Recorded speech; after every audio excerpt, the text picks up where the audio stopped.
Today, we're going to talk about how to get your records into record stores. But what about getting your music into the big record store in the sky? No, not heaven. I'm talking about streaming services like Spotify, Apple Music, and Amazon. Well, luckily, you don't need a big episode like today to learn how to find a digital distributor, because I found one for you. It's called Lander, and they just so happen to be the sponsor of today's episode. They are a massive platform who have been around for many years and are an incredibly reputable company that offers way more than just your average distro. They have handy mastering tools, sample packs, plugins, pre-saves, and smart links, and so much more. Plus, incredible customer service. Oh, and you know that annoying thing where when you stop your subscription, your music comes down? They don't do that.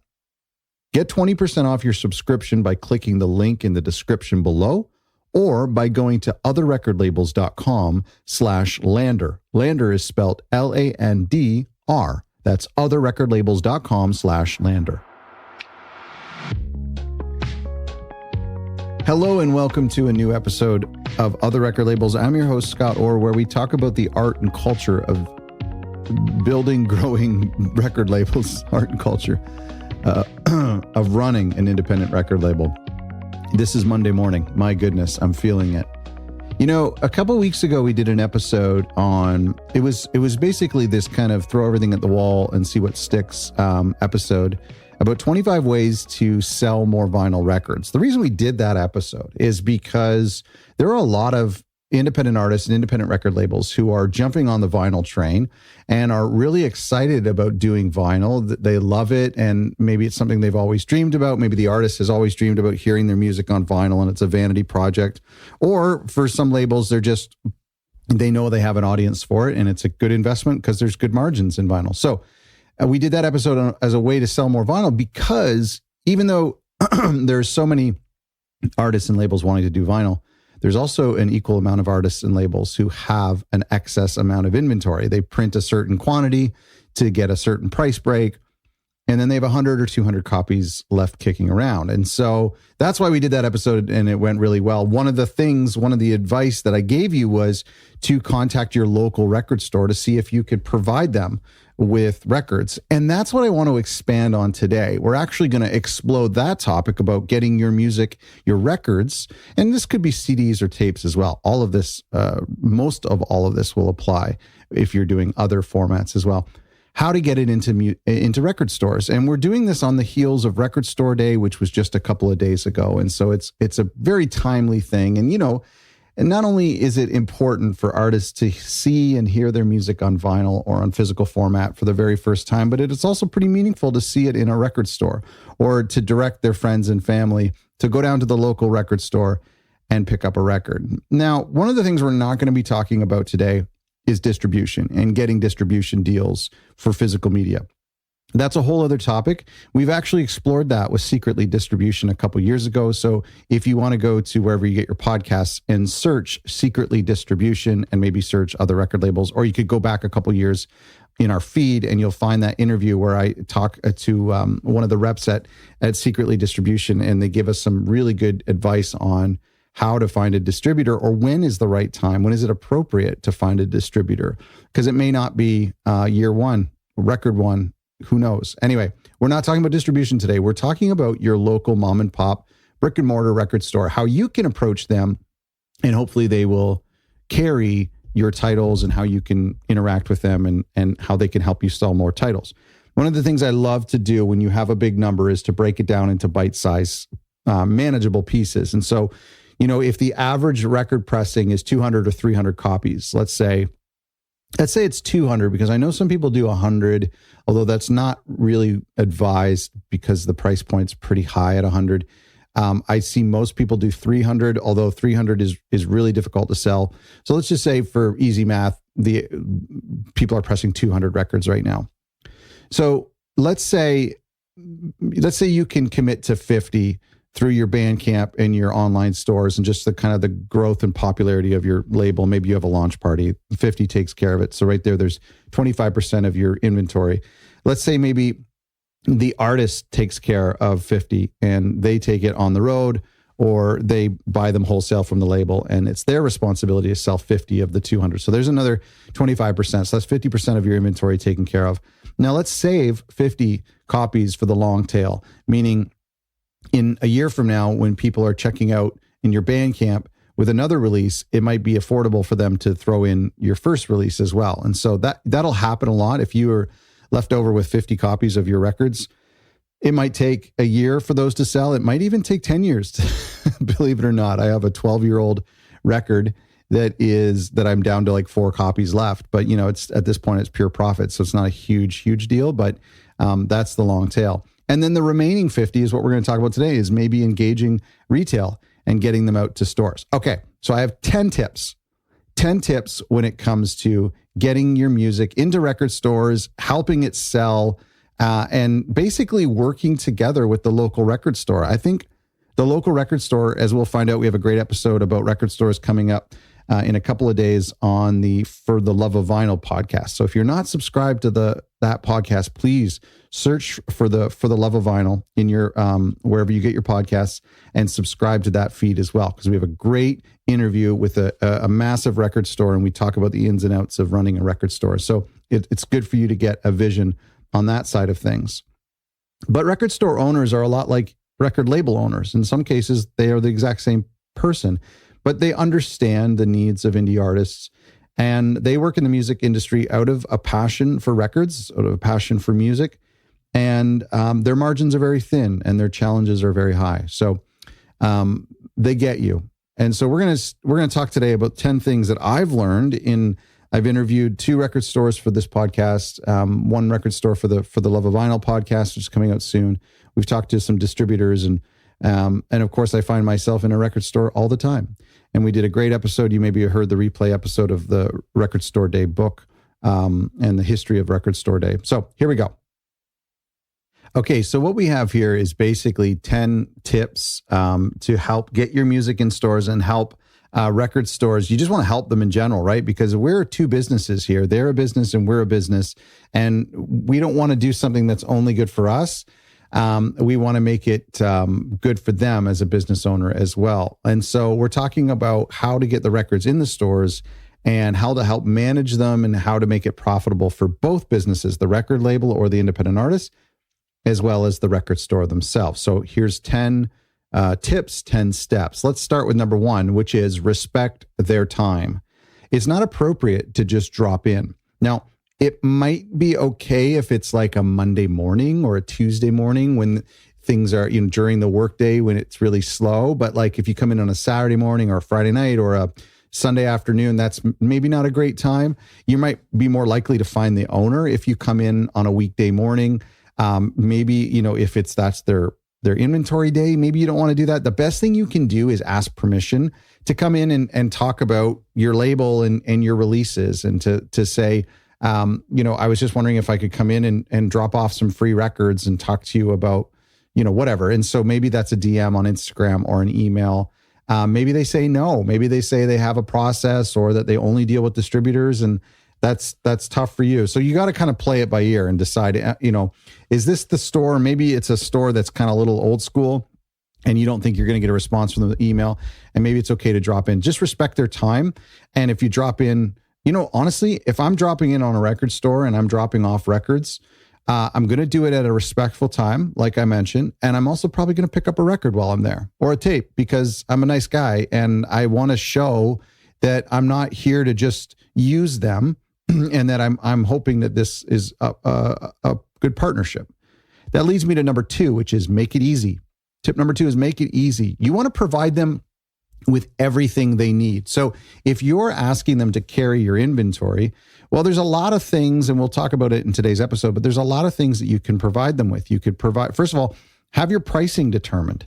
So they're going to ask you what's your wholesale cost, or what's the retail markup, or what's the suggested retail price. So those are all essentially just a different way of getting at the same thing. So I like to think about what is the kind of the sticker price that I want the music fans to see. And because I'm an independent artist and I want to be competitive, I try to do something that is a little bit eye catching. So let's say I'm comfortable with like $22.99, which, nowadays is a really, really great price for a vinyl. And it's certainly something that somebody would take a chance on. So if I'm looking at, $22.99, then I might say, and if my costs are, I don't know, maybe my costs are $15 each or $14 each. So that would mean that if, say, my cost is $14, if I sold it for $18, then it's getting a $5 margin for the record store, and I get a $4 margin for me. So that kind of works out. So that's kind of where you want to go. And it's okay to ask them for advice. You could tell them your cost. You can be transparent about that. The important thing is to make it easy for them is for you to show up knowing these numbers. You know your cost per unit. You know what you ideally would want to sell it for in the store. You also want to provide a lot of tangible things like the download codes. Some record stores, they protect their music fans, and a lot of music fans expect download codes. It's becoming less and less, but if you want to print off some Bandcamp download codes and include them in the vinyl, that's great. A press page, if you want, it's not necessary, but we talked about that a couple weeks ago, how to make one of those. Maybe one copy, that helps a little bit.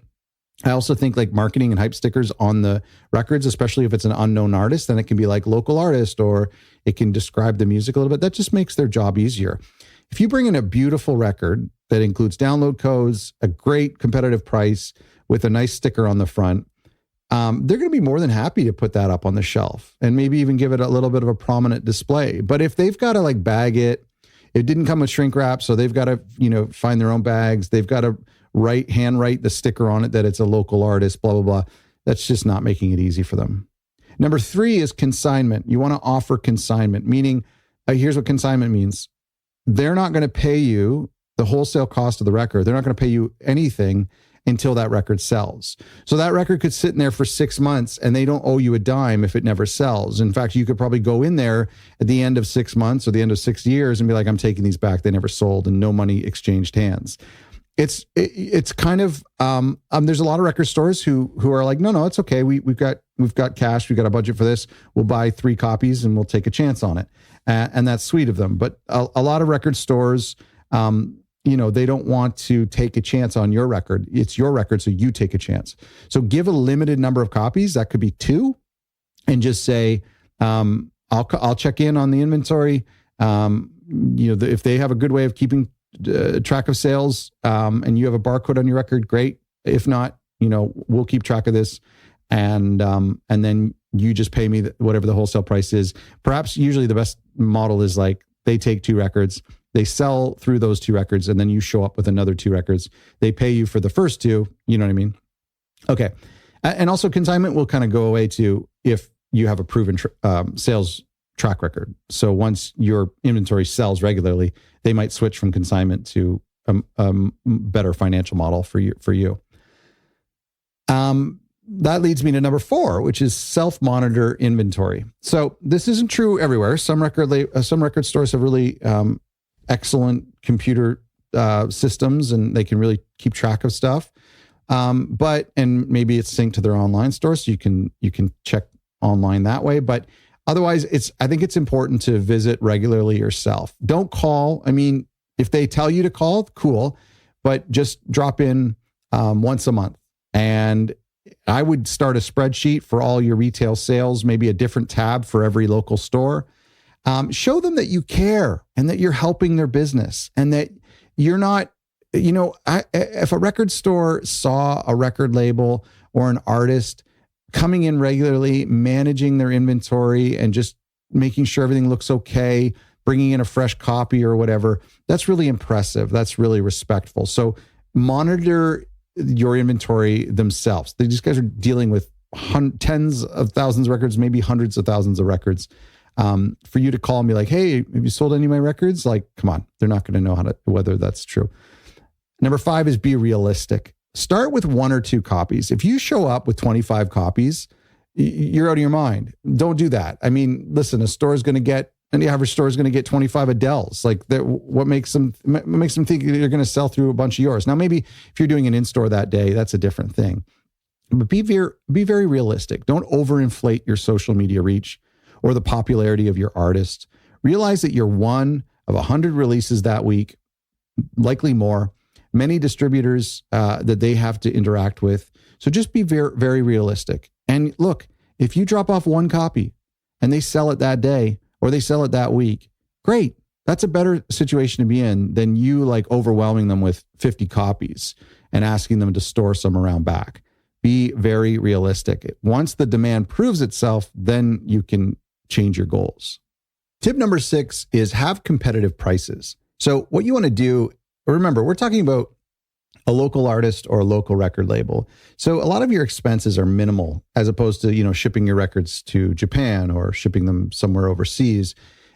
Instead, you can walk down and hand some of these copies to the store. And so that kind of removes some of the overhead of getting your records to fans. And so for that reason, you have maybe a little bit more margin to work with. So I would say do some research, go to record stores, take a look at what the major labels are selling records for, take a look at what the major indies are selling records for, take a look at the average used price as well. If a music fan is going in to buy a record and all of the new is like $30 and above and all of the used is $15 and below, then they might feel better getting 3 used records as opposed to just 1 new record. So these are things that you want to research and maybe compete with. So go take a look at what the prices of records are. Also, if there's a local section, take a look at the local section and be like, how can I stand out? If somebody flips through this section, a lot of record stores have a local artist section,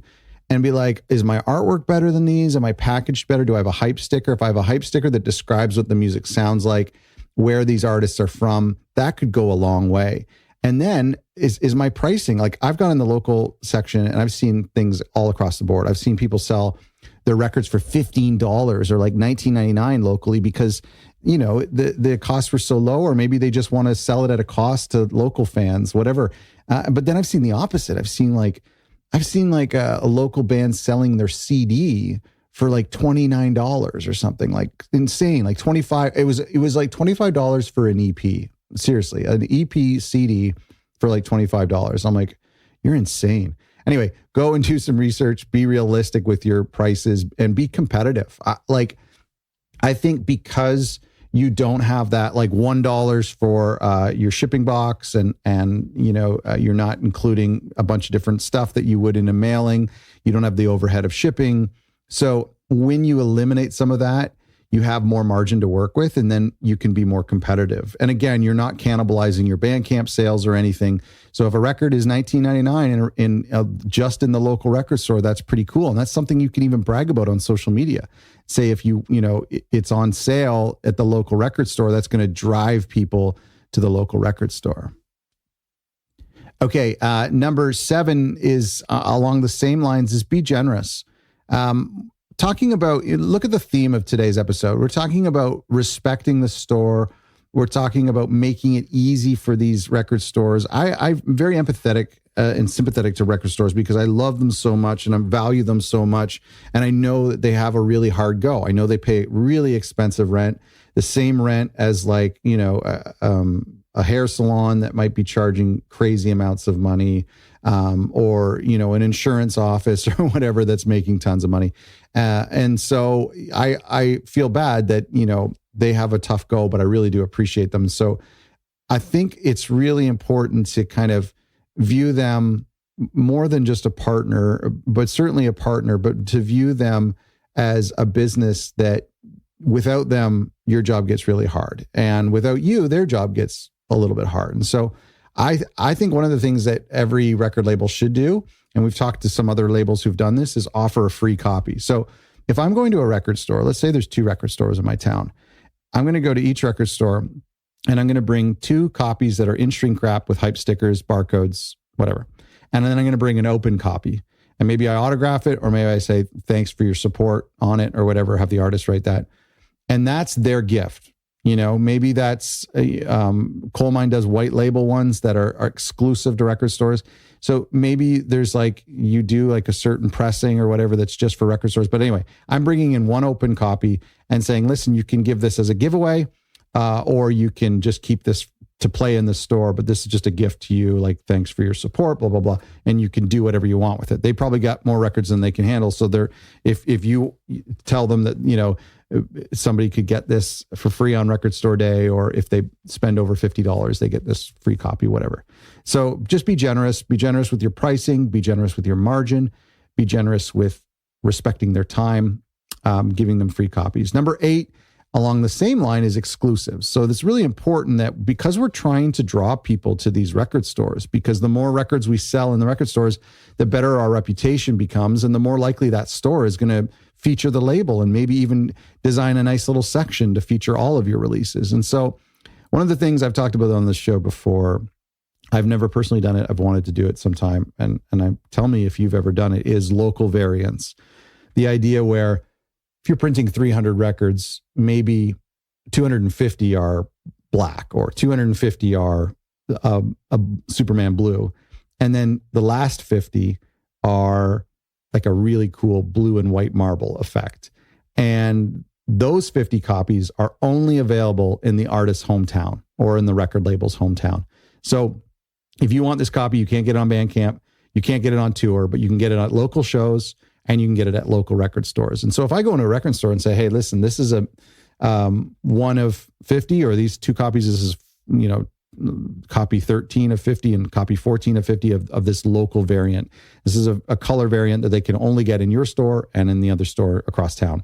They can't get it anywhere else. That's really cool. I know it's expensive, but that could be something cool.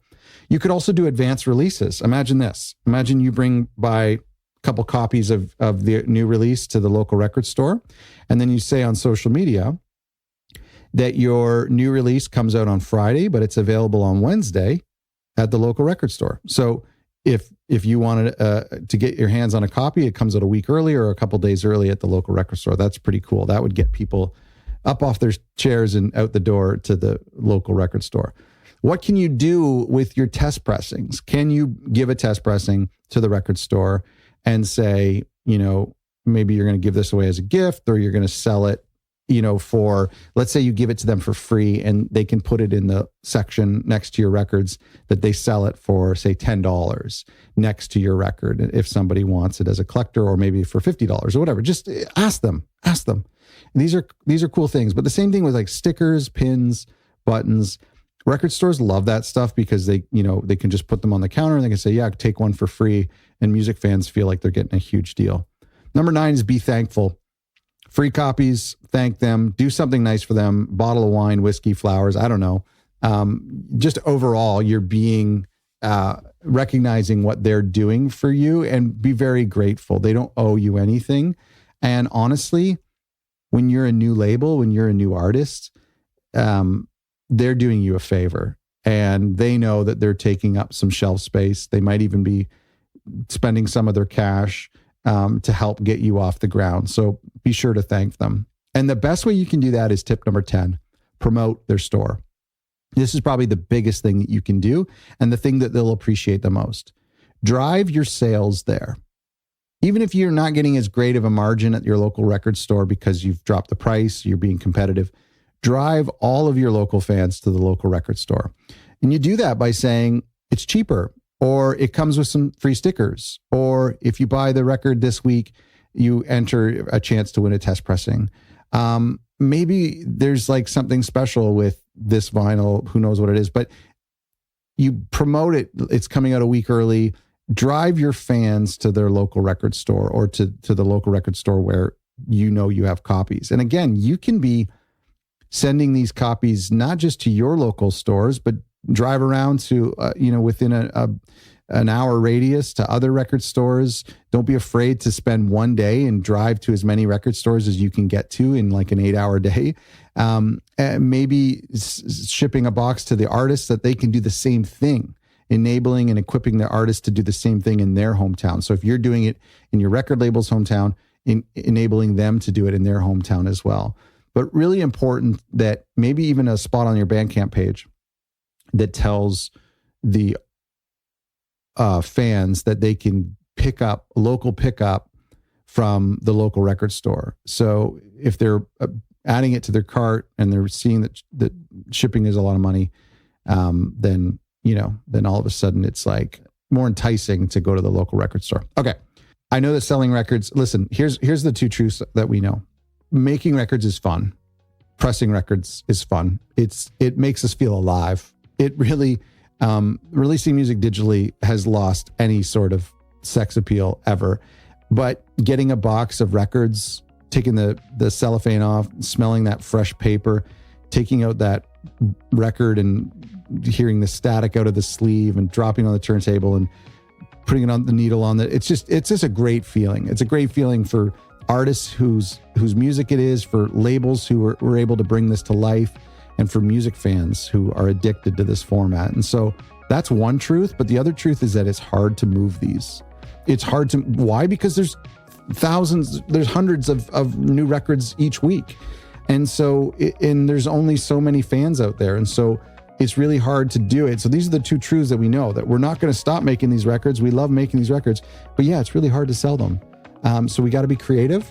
And look, as I mentioned earlier, selling through your local record store might take care of 25% of your inventory. It might take care of only 10% of your inventory. And then of that 10%, I just talked about 10 things today that will help you sell more of those 10% records. So that's just to explain how difficult this is that when you have 100 records, if only 10 are going to your local record store, and I've just come up with 10 tips, that's like a different way to sell one of those 10 records. That just proves that it takes a lot of pounding the pavement, but it's important that you make it easy for record stores. You respect their time, you respect their situation, they're partners with you. Be very, very thankful. Give them exclusives that that fans can't get anywhere else. Make sure your prices are competitive. Be very realistic. Don't overwhelm them with too many copies. Monitor your inventory yourself. Offer them consignment so they don't have to take your risk, that you take your own risk. And good luck. I hope it works out well. Thanks again to our friends at Lander for making digital distribution easy. The physical distribution side of things is really, really challenging. So luckily, the digital side of things is easy because of our friends at Lander. Thanks for making today's episode possible. Check out Lander by going to otherrecordlabels.com/Lander. That's spelled LANDR. And I'll put some resources together for you that you can find at otherrecordlabels.com/record stores when it comes to selling records in record stores. Thanks for listening.